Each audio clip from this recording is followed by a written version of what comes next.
Hello all, I am Praveen Kumar and my friend Harbabu. We are going to discuss about an improved CAN age detector. This is an IEEE transaction paper which was published in 2014.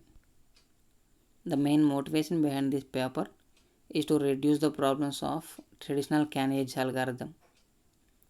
This traditional CAN age algorithm mainly has two problems. The first one is it is very sensitive to the noise, so that we are going to lose the weak edge information. And the second one is it shows poor adaptability in thresholding. So these two problems were reduced by the improved CAN age detection algorithm. Firstly, I am going to discuss about traditional CAN age algorithm, and after that we are going to learn and deeply discuss about improved CAN age detection algorithm. There are four steps are there in the traditional CAN age algorithm. The first one is image filtering. In this first step, we are going to smooth the image with the Gaussian function. This Gaussian function is a two-dimensional Gaussian function, and the property of this Gaussian function is it just removes the noise and it gives the information about the edges. So the equation for this one is this one, equation 1, and the sigma stands for this equation 1 is Gaussian filter parameter. This sigma controls the extent of smoothing image. That means if sigma is large, the smoothing is also in large manner. Second step is image gradient calculation. This traditional CAN age algorithm uses the 2 by 2 neighboring area to find out the image gradients.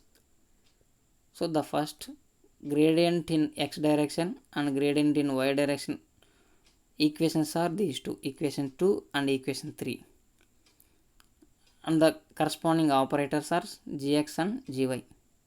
So using these two equations, we are going to get the gradient magnitude and gradient orientations.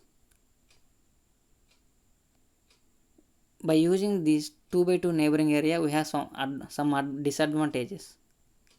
Those are discussed in further slides.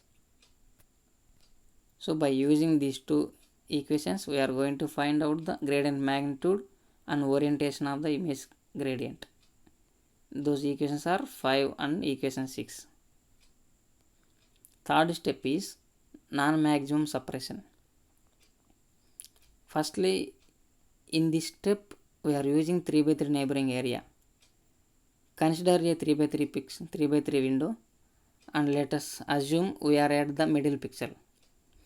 And definitely there exist 8 directions, and just keep any one direction and consider the values, interpolated values to the middle pixel value. If the middle gradient pixel value is greater than the remaining two interpolated values, then we can mark the middle pixel as edge point, otherwise non-edge points. Just look into this image. 6 and 7 are less than the 8, so that 8 can be marked as edge point, and we can neglect the 7 and 6 values. The fourth step is checking and connecting edges. That means we are going to check the edges and also connect the edges. In this step, we are using two threshold values, high threshold value and low threshold value. If the gradient magnitude is greater than the high threshold value, we can mark that point as edge point.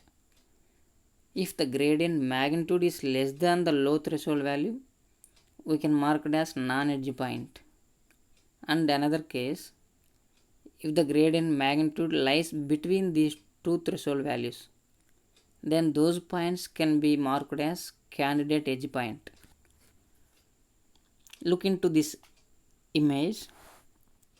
There is one edge greater than the high threshold value, so that we can name it as edge, and there are no edges below the low threshold value, and there is one edge exists between these two threshold values.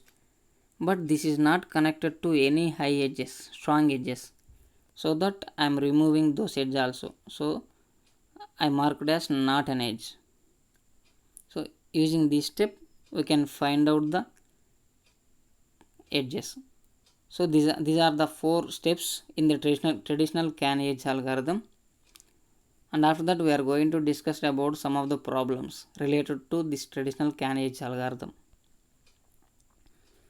I already mentioned in the previous slide, mainly it has two problems. First one is it is very sensitive to the noise. By using the 2 by 2 neighboring area, it doesn't give the information about the 45 degrees and 135 degrees orientations edges information. That means if the edge gradient is in the direction of 45 degrees and 135 degrees, we are going to lose those edge information, and it is very sensitive to the noise. This is the first problem. And the second one is, in the last step we are using two threshold values, that is high threshold value and low threshold values. In this traditional can edge algorithm, those two threshold values are manually fixed by looking at the images, but this is not applicable to some of the cases.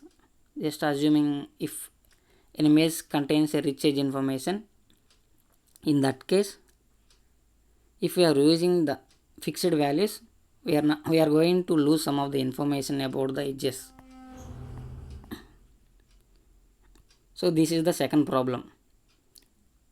To reduce this problem, we are going to keep on modifying these threshold values by using some of the gradients and magnitudes. Those points discussed in the further slides, and those things also discussed by my friend Haribabu. And thank you.